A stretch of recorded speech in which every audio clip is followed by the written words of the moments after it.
शं वरुणः शन्नो भवत्वर्यमा शन्न इन्द्रो बृहस्पतिः शन्नो विष्णुरुक्रमः ॐ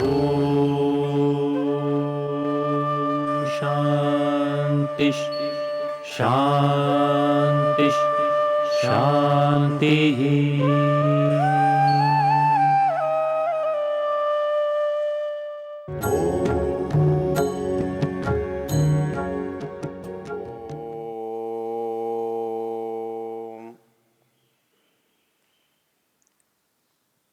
हम यजुर्वेद के 32वें अध्याय की चर्चा कर रहे हैं और जिन मंत्रों की चर्चा कर रहे हैं, प्रसिद्ध मंत्र था न तस्य प्रतिमा अस्ति यस्य नाम महद्यश। उसका परिचय ही उसका नाम है, उसके कर्म ही उसका नाम है। उसको देखने के लिए उसके कर्मों से हम उसे देख सकते हैं। हमने कल विचार किया, किसी भी वस्तु को जैसे जानने के लिए स्तर होते हैं, वैसा ही स्तर परमेश्वर के जानने के लिए भी आवश्यक है। अर्थात परमेश्वर की स्तुति, परमेश्वर की प्रार्थना और परमेश्वर की उपासना। हम चर्चा कर रहे थे स्तुति की। जब हम किसी की स्तुति के बारे में बात करते हैं तो हमें उसका पूर्ण परिचय अभिप्रेत होता है। उस परिचय को संक्षिप्त से संक्षिप्त और विस्तृत से विस्तृत रूप में देखा जा सकता है। जिस परिचय को हम नाम से जानते हैं और उस परिचय के लिए पूरा जीवन चरित्र पढ़ते हैं। हमने ऋषि दयानंद को देखा कि नाम से जाना और क्या है जानने के लिए फिर पूरा जीवन पढ़ा। वैसे ही परमेश्वर को जब हम जानना चाहते हैं तो प्रारंभ उसका नाम से ही होगा। हमने देखा कि उसका नाम कैसे उसका है ये, और उस नाम के बाद जो हमारे सामने स्थिति आई वह है उसका स्थान। वह कहाँ है? हमने देखा और विचार किया, जहाँ जहाँ उसके होने के लक्षण हैं वहाँ वहाँ पर उसकी उपस्थिति है। इस बात को समझने के लिए हमें योग दर्शन का एक सूत्र समझना होगा। योग दर्शनकार कहता है कि ईश्वर को ईश्वर बनाने के लिए, ईश्वर को ईश्वर होने के लिए एक विशेष गुण की आवश्यकता है। यदि वो विशेष गुण नहीं है तो ईश्वर नहीं हो सकता, और यदि वो विशेष गुण किसी में भी है तो उसको ईश्वर होने से कोई रोक नहीं सकता। क्योंकि वो जो ईश्वर को ईश्वर बनाता है, वो गुण, वो योग्यता, वो सामर्थ्य कौन सा हो सकता है? वो कौन सी बात है? क्योंकि हम कैसा ईश्वर चाहते हैं। हम एक कल्पना करके देखें कि हमें ईश्वर कैसा चाहिए। क्योंकि जो काम हम चाहते हैं वो काम जब हम व्यक्ति से करते हैं तो हमारे सामने एक समस्या आती है। हम यदि किसी व्यक्ति से धन चाहते हैं तो देना न देना उसकी इच्छा होती है। ये भी हो सकता है उसके पास देने की इच्छा तो है लेकिन धन ही ना हो, तो धन है और देने की इच्छा नहीं, देने की इच्छा है, धन नहीं, तो मुझे दाता कैसा चाहिए? जिसके अंदर देने की इच्छा भी हो, देने का सामर्थ्य भी हो। मैं कहीं जा रहा हूँ, अकस्मात मुझे किसी व्यक्ति की आवश्यकता होती है, तो मैं देखता हूँ जिसकी मुझे अपेक्षा है वो तो है नहीं, वो या तो कहीं दूर चला गया है, मैं उससे दूर हो गया हूँ, या वो मर गया है, या वो किसी और विकट परिस्थिति में है। तो मुझे जिसकी आवश्यकता थी वो मुझे वही मिलना चाहिए जहाँ मैं चाहता हूँ। मैं जो चाहता हूँ उसका उसे पता भी होना चाहिए, वो मेरी परिस्थितियों को जानता हो, ऐसा होना चाहिए। इस संसार में सबसे विचित्र बात यह है कि यदि मैं किसी की कोई सहायता करना भी चाहता हूँ और मुझे ये पता नहीं है कि उसे आवश्यकता है या नहीं, तो मैं उसकी सहायता करने में प्रवृत्त नहीं होता। मुझे उस व्यक्ति से ये अपेक्षा है कि वो कहे कि मुझे सहायता की आवश्यकता है। मैं समझूं, ऐसा सदा संभव नहीं है। कोई व्यक्ति न बताए तो मुझे पता नहीं लग सकता, और मेरे अंदर जानने का सामर्थ्य नहीं हो तो भी पता नहीं लग सकता। एक व्यक्ति मेरे सामने आया है, जब तक वो ये नहीं कहता कि मैं भूखा हूं, तब तक मेरा ध्यान उस पर नहीं जाता कि वो भूखा है। मैं अपनी भूख के लक्षण देखकर उसको देखूं तो लगता है कि शायद भूखा है। तो जितने मेरे व्यवहार हैं, जितने मेरे संबंध हैं, जिन जिन लोगों से मेरा संपर्क है, वहाँ कुछ कुछ अधूरापन है। मेरे माता पिता मेरे बड़े सहयोगी हैं, लेकिन सदा नहीं रहते। सहयोगी हैं, सब जगह नहीं रहते। वो सहयोगी हैं लेकिन समर्थ नहीं होते। उनकी इच्छा मेरी सहायता सेवा करने की है, पर उनका सामर्थ्य नहीं है। वो चाहते हैं लेकिन उपस्थित नहीं है। वो चाहते हैं लेकिन उनको पता ही नहीं है। तो ये सारा अधूरापन कहीं दूर होना चाहिए। मतलब मुझे सहायता चाहिए, ये बात निश्चित है। मुझे वो सहायता कब जरूरत पड़ेगी इसका निश्चित नहीं है। कहाँ पड़ेगी ये भी निश्चित नहीं है। तो फिर मैं सहायता के अनुकूल चलूंगा या सहायता मेरे अनुकूल चलेगी? अर्थात जहाँ साधन होंगे वहीं मैं जाऊं। मैं ऐसी जगह यात्रा करूं जहाँ चिकित्सा की व्यवस्था हो, जहाँ यातायात की व्यवस्था हो, जहाँ लोगों की व्यवस्था हो।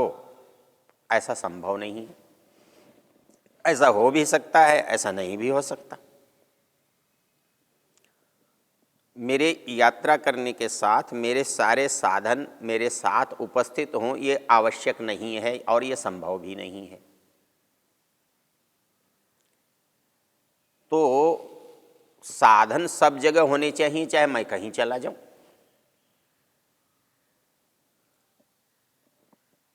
तो मैं जहाँ जाना चाहता हूँ वहाँ पहले से मार्ग बना हुआ है, मुझे जाने में बड़ी सरलता होगी। और मैं ये सोचूं कि जाना है तो मुझे मार्ग बनाना चाहिए, तो जाना बड़ा मुश्किल हो जाएगा, असंभव हो जाएगा। तो जो साधन है, जो सुविधा है, जो व्यवस्था है, उसकी अपेक्षा ये है कि वो सब जगह सुलभ हो, वो सदा सुलभ हो और उसके अंदर सामर्थ्य भी हो, क्षमता भी हो, उपलब्धि भी हो। तो इस कारण से हमारा जो कोई भी सहयोगी है वो अधूरा है। और मनुष्य सहयोगी से ही तो बलवान होता है। आदमी एक अकेला जाता है, डरता है, लेकिन दो चार मिलकर जाते हैं तो डर नहीं लगता। तो साथ होने से डर नहीं होता। कोई धनवान मित्र मिल जाता है तो आदमी सोचता है कोई चिंता की बात नहीं, आवश्यकता पड़ेगी तो है न मित्र। कोई बलवान व्यक्ति साथ है तो झगड़ा करने में डर नहीं लगता। कोई विद्वान साथ है तो शास्त्रार्थ करने में डर नहीं लगता। तो इसलिए जो मेरे पास नहीं है वो मेरे सहयोग के रूप में होना चाहिए। तो पहला स्थान तो मेरा संसार के लोगों से होता है, संसार की वस्तुओं से होता है। तो मैं देखता हूँ सारे संसार में मेरे लिए साधन बिखरे हुए हैं। मेरे साथ सहयोग करने वालों की भी कोई कमी नहीं है। बड़ी संख्या में बहुत दूर तक फैले हुए हैं और उनके पर भरोसा करके मैं चलता हूँ। लेकिन जीवन में निराशा होने लगती है जब ये साधन मुझे थोड़े दिखाई देते हैं, कम दिखाई देते हैं, अनुपस्थित दिखाई देते हैं। तब मैं ऐसे साधन की चिंता करता हूँ, विचार करता हूँ जो सुलभ हो सके, जो आसानी से मिल सके। और संसार में ये थोड़ा थोड़ा थोड़ा होना जो है, ये थोड़ेपन की जो अनुभूति है, ये संपूर्णता की परिचायक है। यदि कोई चीज़ पूरी हो तो दूसरे की अपेक्षा नहीं होती, और अपेक्षा होती है तो ऐसा लगता है कि ये अधूरा है, आधा है, कम है, इसके साथ कुछ और होना चाहिए। तो हम जितने भी मनुष्य हैं, प्राणी हैं, उनके पास कितना भी ज्ञान, कितना भी सामर्थ्य, कितनी भी संपन्नता हो, लेकिन ये सब अधूरे अधूरे हैं।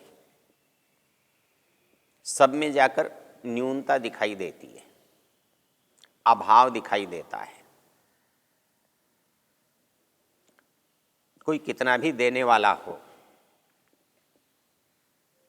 यदि गिनकर दे रहा है तो गरीब ही है, नाप कर दे रहा है तो गरीब ही है। उसके अमीर होने का क्या प्रमाण है कि वो बिना तोले बिना नापे दे सके, उसके पास इतना हो। मेरे सामर्थ्य, मेरी आवश्यकता, मेरी मांग से अधिक हो, तो ऐसा किसी मनुष्य के पास नहीं होता। पंडित राज जगन्नाथ ने एक बड़ी सुंदर उक्ति लिखी है। वो कहता है, दिल्लीश्वरो वा जगदीश्वरो वा मनोरथम पूरयितुम समर्थ। वो कहता है या तो राजा और या ईश्वर हो सकता है आपके मनोरथों को पूरा कर दे। अन्य नृपालय परिदीयमानम शाकायवास्या लवणायवास्य। बाकी जो लोग देंगे वो क्या होगा? कोई सब्जी के लायक देगा, कोई नमक के लायक देगा। मनोरथों को पूर्ण करने योग्य कौन देगा? ये मनोरथ कैसे पूर्ण होंगे? ऐसा सामर्थ्य किसका है? मेरे मन में इच्छा होना, मुझे आवश्यकता होना इस बात का प्रतीक है कि उसकी पूर्ति का साधन विद्यमान है।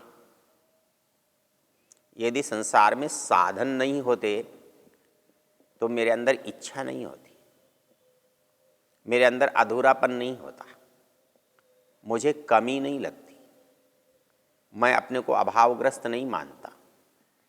लेकिन मनुष्य के साथ ऐसा है, मनुष्य अपने को अभावग्रस्त मानता है, अशक्त मानता है, वो अनुपस्थित मानता है। इसलिए उसके अंदर एक इच्छा पैदा होती है, एक उत्कंठा पैदा होती है, एक जिज्ञासा पैदा होती है कि वो उसको ढूंढे जहाँ उसकी पूर्णता हो। और हर टुकड़ा, हर खंड अपनी इकाई को बताता है, अपनी पूर्णता को बताता है, अपने से बड़े को बताता है। यही स्थिति जीवात्मा और परमात्मा के बीच में है। जीवात्मा का जो स्थान है, जीवात्मा का जो सामर्थ्य है, जीवात्मा का जो ज्ञान है, वो सारा का सारा एक इशारा कर रहा है, इंगित कर रहा है कि इसके अंदर जो अधूरापन है उसका कोई दूसरा सिरा, उसकी कोई पूर्णता का क्षेत्र और है। तो इस परिस्थिति में एक चीज़ निकल कर जो आती है, एक विचार जो निकल कर आता है, वो ये आता है कि मुझे जो अभाव है, जो असामर्थ्य है, जो अज्ञान है, मैं उसको दूर करना चाहता हूँ। तो वो ऐसा होना चाहिए, कैसा होना चाहिए कि जिसमें कोई अपूर्णता न हो। फिर वो अपूर्णता कैसी न हो, अर्थात उसमें ज्ञान की भी अपूर्णता न हो, वर्तमानता की अपूर्णता न हो, उपस्थिति की अपूर्णता न हो, संपन्नता की भी अपूर्णता न हो। तो वो चीज़, इतनी योग्यताएं जिसमें हों, उस व्यक्ति को मैं अपने से आगे रखना चाहता हूँ, अपने से आगे रख सकता हूँ। और दूसरी भाषा में यदि कहा जाए तो जो कुछ थोड़ा है, छोटा है, जिसे हम जीवात्मा कहते हैं, इस थोड़े छोटे अभाव को जब हम पूर्ण कर देते हैं तो उस आत्मा को हम परमात्मा कहते हैं। जीवात्मा कैसा चाहिए? उसको एक परम आत्मा चाहिए, अर्थात उसका जो संपूर्ण है, जो अधूरापन है, वो संपूर्णता में बदल सके। उसकी जो अधूरी इच्छाएं हैं वो जहाँ जाकर पूरी हो सके। उसका जो स्वामित्व है, ऐश्वर्य है, वो परम ऐश्वर्य को दिला सके। तो इस दृष्टि से यहाँ कहा गया कि एक आप ईश्वर जैसा जिसकी कल्पना करते हैं, जिसको मानते हैं, जिसको जानते हैं, उसकी योग्यता क्या होनी चाहिए कि ये सब न्यूनताएं उसमें नहीं होनी चाहिए।